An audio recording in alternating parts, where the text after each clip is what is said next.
Revolusi Islam Iran berawal dari situasi di Iran saat dinasti Pahlavi berkuasa. Shah Reza Pahlavi memimpin dari tahun 1925 hingga 1941.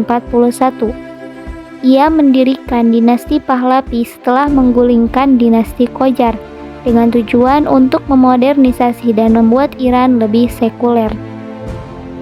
Reformasi yang dilakukan termasuk pembangunan infrastruktur, modernisasi militer, dan pembuatan undang-undang yang mengurangi peran agama dalam kehidupan publik. Pada tahun 1941, karena tekanan dari sekutu yang menduduki Iran selama Perang Dunia II, Shah Reza Pahlavi turun tahta dan digantikan oleh putranya yaitu Muhammad Reza Pahlavi. Muhammad Reza Pahlavi melanjutkan kebijakan ayahnya dengan fokus lebih besar pada modernisasi cepat dan menjalin hubungan lebih dekat dengan negara-negara barat, khususnya Amerika Serikat. Selama pemerintahannya, Muhammad Reza Pahlavi memperkenalkan berbagai reformasi sosial dan ekonomi yang disebut Revolusi Putih. Pada tahun 1963, sebuah program modernisasi yang didorong oleh Presiden Amerika Serikat, yaitu John Fitzgerald Kennedy. Revolusi Putih ini bertujuan untuk mempercepat modernisasi Iran melalui serangkaian inisiatif ambisius. Reformasi ini mencakup pembangunan infrastruktur besar-besaran seperti jalan raya dan bendungan yang diharapkan dapat meningkatkan mobilitas dan pertumbuhan ekonomi. Selain itu, program pemberantasan penyakit dilaksanakan untuk meningkatkan kesehatan masyarakat, bersama dengan upaya reformasi tanah yang bertujuan untuk mengurangi ketimpangan agraria dan memperbaiki kondisi kehidupan petani. Pendidikan juga menjadi fokus utama dengan pembentukan Korps Melek Huruf yang bertujuan untuk mengurangi buta huruf di pedesaan dan menciptakan masyarakat yang lebih terdidik. Langkah-langkah ini mencerminkan upaya Shah untuk menjadikan Iran sebagai negara yang lebih modern dan berkembang, meskipun kemudian menimbulkan berbagai kontroversi dan reaksi dari berbagai kelompok masyarakat. Namun, program Revolusi Putih ini sebenarnya bagian dari proyek kolonialis baru untuk membuka pintu akses ekonomi Barat. Pertanian Iran yang dahulu kuat berubah menjadi importir utama gandum akibat surplus pertanian Amerika Serikat. Program ini memperkenalkan modernisasi pertanian dengan teknologi dan metode Barat yang sebenarnya lebih menguntungkan kepentingan asing daripada petani lokal. Banyak petani yang kehilangan tanah mereka karena tidak mampu bersaing dengan korporasi besar yang didukung oleh pemerintah. Pada saat yang sama, reformasi tanah yang dijanjikan hanya memberikan sedikit manfaat bagi petani kecil, sementara kalangan elit yang berkuasa dan perusahaan asing mendapatkan keuntungan yang besar. Pasar Iran pun dibanjiri produk impor, membuat produk lokal sulit bersaing. Akibatnya, ketergantungan Iran pada produk impor meningkat dan sektor pertanian tradisional yang pernah menjadi tulang punggung ekonomi Iran mengalami kemunduran yang signifikan. Pada tahun 1971, Shah Reza Pahlavi mengadakan perayaan mahal untuk merayakan berdirinya kerajaan Persia. Biaya yang sangat besar dan kondisi ekonomi yang buruk menyebabkan kritik tajam dari para masyarakat dan para ulama. Perayaan yang berlangsung di Persepolis ini dirancang dengan megah dan melibatkan tamu-tamu dari berbagai negara, termasuk para pemimpin dunia, diplomat, dan selebritas. Namun, kemewahan yang dipamerkan di tengah kesulitan ekonomi yang dialami rakyat Iran memicu ketidakpuasan yang meluas. Banyak yang menganggap acara tersebut sebagai pemborosan yang tidak sensitif terhadap kondisi hidup mayoritas penduduk. Kritik dari ulama dan kelompok oposisi semakin memperparah ketegangan antara rezim Pahlavi dan rakyat Iran.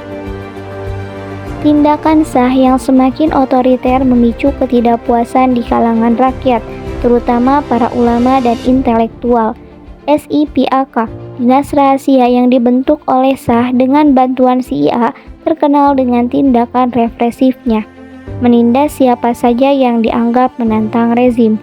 Mereka menggunakan berbagai metode penyiksaan dan intimidasi untuk membungkam suara-suara oposisi. Ulama yang melihat kebijakan Shah sebagai ancaman terhadap nilai-nilai Islam dan para intelektual yang menginginkan kebebasan politik menjadi target utama. Akibatnya, ketegangan sosial semakin meningkat dan rasa tidak percaya terhadap pemerintahan Shah menyebar luas di kalangan masyarakat. Demonstrasi dan protes semakin sering terjadi, mencerminkan ketidakpuasan dan kemarahan yang membara di hati rakyat. Pada akhirnya, tindakan represif SIPAK justru memperburuk situasi, mempercepat kejatuhan Shah dan memicu revolusi Iran 1979 yang berujung pada perubahan drastis dalam struktur pemerintahan negara tersebut. Pada tahun 1978, di bawah pimpinan Ayatullah Khomeini, Iran dilanda oleh demonstrasi besar sebagai ungkapan rakyat yang luas terhadap rezim Shah Muhammad Reza Pahlavi. Awalnya dimulai sebagai protes terhadap pemerintah yang otoriter, demonstrasi ini dengan cepat berkembang menjadi gerakan yang menyuruhkan perubahan sistem. Puncaknya terjadi pada Agustus 1978 ketika serangan terkoordinasi di bioskop Abadan yang menyebabkan kematian tragis sekitar 477 orang. Insiden ini mengguncang rezim, memperkuat determinasi dan solidaritas di antara para demonstran, menyatukan mereka dalam tuntutan bersama untuk perubahan politik yang mendasar. Namun, kekerasan tersebut juga memicu respon keras dari pemerintah yang menggunakan kekuatan militer untuk menindas demonstrasi tersebut, memperdalam polarisasi, dan menimbulkan lebih banyak konflik di seluruh negeri. Posisi Shah melemah. Pada Januari 1979, Shah meninggalkan Iran. Beberapa hari kemudian, Perdana Menteri yang baru ditunjuk, yaitu Shahpur Bakhtiar. Setelah itu, Ayatullah Khomeini yang selama ini berada di pengasingan, yaitu di Prancis, kini kembali ke Iran pada tanggal 1 Februari tahun 1979. Kedatangan Khomeini disambut dengan antusias oleh jutaan rakyat Iran, menandai titik balik dalam revolusi. Selama beberapa minggu berikutnya, kekuatan revolusioner terus bertambah kuat, dan pada tanggal 11 Februari 1979, pemerintah Bakhtiar runtuh sepenuhnya ketika pasukan militer menyatakan netralitas dan bergabung dengan para revolusioner. Dengan jatuhnya pemerintah Bakhtiar, Republik Islam Iran secara resmi didirikan, mengakhiri lebih dari 2.500 tahun monarki di Iran.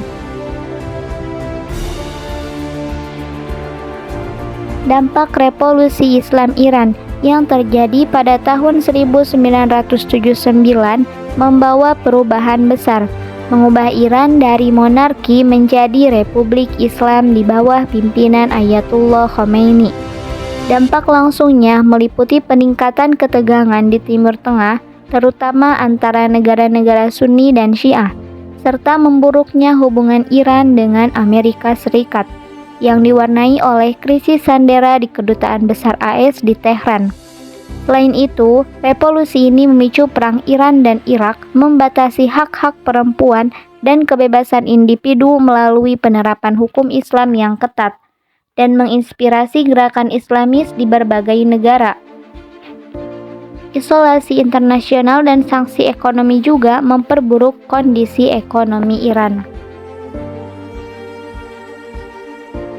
Ayatullah Khomeini, tokoh agama yang memainkan peran penting dalam revolusi Iran tahun 1979, menggulingkan rezim Shah yang dianggap korup dan otoriter. Sebagai pemimpin spiritual dan politik, Khomeini menginspirasi masyarakat Iran melalui khutbah, fatwa, dan pemikiran radikal, membentuk narasi politik yang kuat dan menyatukan berbagai kelompok oposisi, termasuk intelektual, mahasiswa, dan kelompok Islam. Ideologi anti-Barat dan anti-Amerikanya berhasil menggalang perlawanan luas. Sebagai pemimpin spiritual, Khomeini memiliki otoritas moral yang besar, memperkuat posisinya dalam revolusi yang mengubah Iran dari monarki menjadi republik Islam. Landasan negara Iran modern berdasarkan prinsip-prinsip Islam.